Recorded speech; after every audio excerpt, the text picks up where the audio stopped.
उम्र बढ़ने के साथ ही टेस्टोस्टेरोन थेरेपी की नीड भी बढ़ जाती है, लेकिन हमारे यहाँ इस थेरेपी से रिलेटेड काफ़ी मिसकंसेप्शंस पाए जाते हैं। कुछ रिसर्चेस ये शो करती हैं कि मेल्स में ये therapy ultimate anti ageing formula है।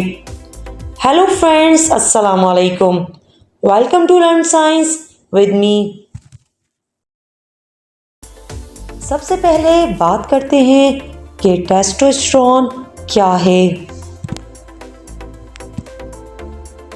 टेस्टोस्टेरोन एक हार्मोन है जो मेल टेस्टिकल्स में प्रोड्यूस होता है। टेस्टोस्टेरोन मेल्स में बॉन्ड डेंसिटी और मेल बॉडी में फैट डिपोजिशंस के लिए वर्क करता है। ये मेल बॉडी में मसल मास स्ट्रेंथ और मास प्रोडक्शन में काफ़ी मददगार साबित होता है। मेल्स में facial and body hair production के लिए टेस्टोस्टेरोन ही रेस्पॉन्सिबल है।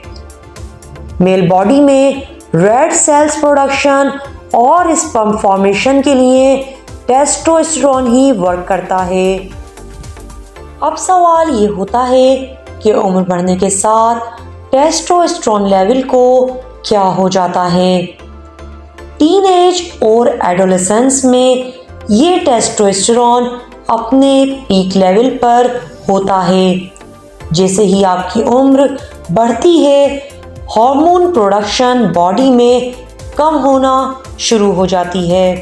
मेल्स में ये जानना ज़रूरी है कि टेस्टोस्टेरोन लेवल नॉर्मल एजिंग की वजह से कम हो रहा है या इसके पीछे कोई और डिजीज है, जैसे हाइपोगोनेडिज्म। हाइपोगोनेडिज्म एक ऐसी कंडीशन है जिसमें टेस्टिकल्स या पिट्यूटरी ग्लैंड में कोई प्रॉब्लम होने की वजह से टेस्टोस्टेरोन की नॉर्मल प्रोडक्शन में कमी आ जाती है। इस तरह की कंडीशन में TRT, जो कि टेस्टोस्टेरोन रिप्लेसमेंट थेरेपी है, ये पैचेस, इंजेक्शंस और जेल फॉर्म में भी अवेलेबल है और मेल्स में लोअर टेस्टोस्टेरोन लेवल को मेंटेन करने में काफ़ी हेल्पफुल साबित होती है। क्या naturally declining testosterone level ageing के साइंस और सिम्टम्स को कॉज करता है? मेल बॉडी में टेस्टोस्टेरोन लेवल लो होने के कुछ साइंस और सिम्टम्स ये हैं। Change in sexual functions. In some cases may be infertility. Increase in body fat. Muscle bulk और strength का कम हो जाना. Bone density में कमी आ जाना. Swollen और tendered male breast. Body hair loss.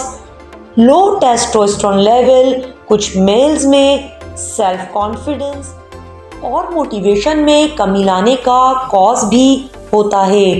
Depression और डिमेंशिया होने के चांसेस भी काफ़ी बढ़ जाते हैं। इनमें से कुछ साइंस एंड सिम्टम्स का कॉज कुछ अदर फैक्टर्स भी हो सकते हैं या कुछ मेडिकेशंस के साइड इफ़ेक्ट्स भी, जैसे obstructive sleep apnoea, thyroid disorders, diabetes और डिप्रेशन। और ऐसा भी पॉसिबल है ये सब कंडीशंस लो टेस्टोस्टेरोन लेवल का कॉज बने। क्या TRT और टेस्टोस्टेरोन थेरेपी एजिंग और वाइटलिटी के लिए वर्क करती है? जी हाँ, TRT हाइपोगोनेडिज्म को रिवर्स करने में सबसे बेस्ट ऑप्शन है, लेकिन इसके इफेक्ट्स ओल्डर एज में कम दिखाई देते हैं। अमेरिकन कॉलेज ऑफ फिजिशियंस ने ये इंडिकेट किया है कि TRT सेक्सुअल फंक्शंस को इम्प्रूव करती है। टेस्टोस्टेरोन थेरेपी के रिस्क फैक्टर्स क्या हो सकते हैं?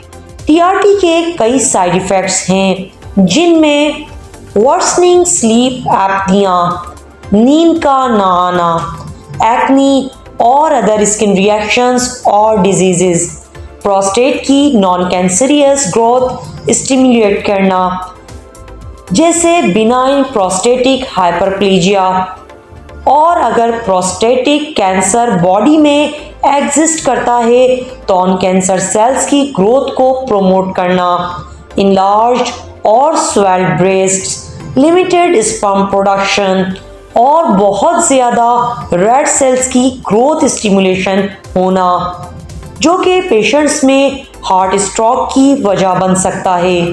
इन शॉर्ट हम ये कह सकते हैं कि नॉर्मल एजिंग को टेस्टोस्टेरोन थेरेपी से ट्रीट करना एडवाइजेबल नहीं है। अगर आपको कोई मेडिकल कंडीशन नहीं है जो आपके लो टेस्टोस्टेरोन लेवल का कॉज हो, तो आपके डॉक्टर्स आपको दूसरे नेचुरल वेज बता सकते हैं जो नेचुरली टेस्टोस्टेरोन लेवल को बूस्ट कर सकते हैं, जैसे वेट लॉस या रेजिस्टेंस एक्सरसाइजेस के थ्रू मसल मास इंक्रीज करना। वीडियो अच्छी लगी हो तो लाइक लाजमी करें और ऐसी ही इंफॉर्मेटिव वीडियोस के लिए हमारे चैनल को सब्सक्राइब भी कर लें। मिलते हैं नेक्स्ट वीडियो में, तब तक के लिए अल्लाह हाफिज।